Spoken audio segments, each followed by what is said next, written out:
दोस्तों अस्सलाम वालेकुम। उम्मीद है तव्हां ख़ुशि हूंदा, तव्हांजी तबियत ठीक हूंदी। दोस्तों जीअं त असां हर वीडियोज़ में तव्हांखे कंहिं न कंहिं सिंधी आर्टिस्ट जे बारे में ॿुधाईंदा आहियूं। त दोस्तों असांजे हिन यूट्यूब चैनल निज़ाम ऑफिशियल तां तव्हांखे मिलंदी सिंधी आर्टिस्ट जे बारे में मुकमल कहाणी ऐं ॼाण। दोस्तों जेकॾहिं तव्हां सिंधी आर्टिस्ट जे बारे में मुकमल नॉलेज ऐं ॼाण हासिलु करणु चाहियो था त पोइ असांजे हिन यूट्यूब चैनल निज़ाम ऑफिशियल खे कयो सब्सक्राइब ऐं बेल आइकन बटन खे ज़रूरु लॻायो त जीअं हर नई ईंदड़ वीडियो जो तव्हांखे नोटिफिकेशन मिले। दोस्तों वीडियो खे स्किप न आहे करिणो। दोस्तों वीडियो मुकमल ॾिसणो आहे, छाकाणि त जेकॾहिं तव्हां वीडियो खे स्किप कंदा त तव्हां मुकमल कहाणी न ॿुधी सघंदा ऐं पोइ दोस्तों मतां तव्हां हिकु ॿ पॉइंट खां महरूम रहिजी वञो। त दोस्तों तव्हांजो टाइम न वठंदे असां वीडियो कयूं पिया स्टार्ट। दोस्तों जीअं त हिन अॼोके वीडियो में असां नईं टीह जी तमामु बहितरीनु सिंगर ख़ुशबू लगारीअ जे बारे में तव्हांखे ॿुधाईंदासीं। दोस्तों ख़ुशबू लगारीअ जो बेसिकली तालुक़ु मीरपुर ख़ासि शहर सां आहे।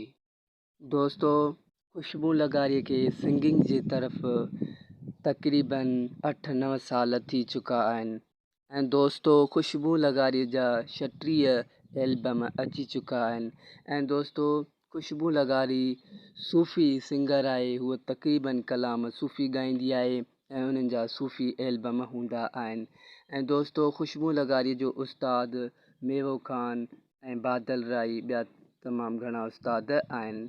दोस्तों ख़ुशबू लगारी खे जेको शाइरु हूंदो आहे, जेके कलाम चवंदी आहे, उहे यूसुफ लगारी जा चवंदी आहे, जेको सूफ़ी शाइरु आहे ऐं ख़ुशबू लगारी जो पीउ बि आहे। हुनजो नालो आहे यूसुफ लगारी। दोस्तों तव्हां पिक्चर जेका ॾिसी रहिया आहियो स्क्रीन ते, उते यूसुफ लगारी जी बि पिक्चर आहे। दोस्तों इहो ख़ुशबू लगारी जो पीउ आहे। दोस्तों तव्हां तक़रीबन ख़ुशबू लगारी जा कलाम ॾिसंदा हूंदा या एल्बम, त उन्हनि में इहो यूसुफ लगारी गॾु हूंदो आहे ऐं ढोलक बि वॼाईंदो आहे। दोस्तों तव्हांखे ॿुधाईंदा हलूं त मीरपुर ख़ासि सां ख़ुशबू लगारी जो तालुक़ु आहे। दोस्तों कंहिं न कंहिं ज़िले जी का न का शइ मशहूरु हूंदी आहे। जीअं असांजे ज़िले डिस्ट्रिक्ट खैरपुर मीरस जी खजूर मशहूरु आहे ऐं शिकारपुर जो अचार, तीअं मीरपुर ख़ासि जा अंब मशहूरु आहिनि। दोस्तों तव्हांखे ॿुधाईंदा हलूं त ख़ुशबू लगारी जी ॿी नंढी भेण आहे सुहिणी लगारी, उहा बि सिंगिंग जे तरफ़ अची चुकी आहे। पर दोस्तों उनजे बारे में असांखे का अपडेट न आहे। जीअं ई उनजे बारे में असां वटि अपडेट आई त तव्हांखे ज़रूरु ॿुधाईंदासीं। दोस्तों हीअ अॼोकी जेका कहाणी हुई त असां तव्हांखे ॿुधाईसीं ख़ुशबू जे लगारीअ जे बारे में। दोस्तों ख़ुशबू लगारी तक़रीबन सूफ़ी कलाम चवंदी आहे ऐं हुनजो चवणु आहे त सूफ़ी कलामनि में मैसेज हूंदो आहे अमन जो ऐं उन में असांखे सुकून मिलंदो आहे। त दोस्तों हीअ अॼोकी कहाणी हुई ख़ुशबू लगारीअ जे बारे में, जंहिंजे बारे में असां तव्हांखे ॿुधायोसीं। दोस्तों उमेद है त तव्हांखे ज़रूरु ई अॼोको वीडियो पसंदि आयो हूंदो। त दोस्तों असांजे हिन यूट्यूब चैनल निज़ाम ऑफिशियल तां तव्हांखे मिलंदी सिंधी आर्टिस्ट जे बारे में मुकमल ॼाण ऐं कहाणी।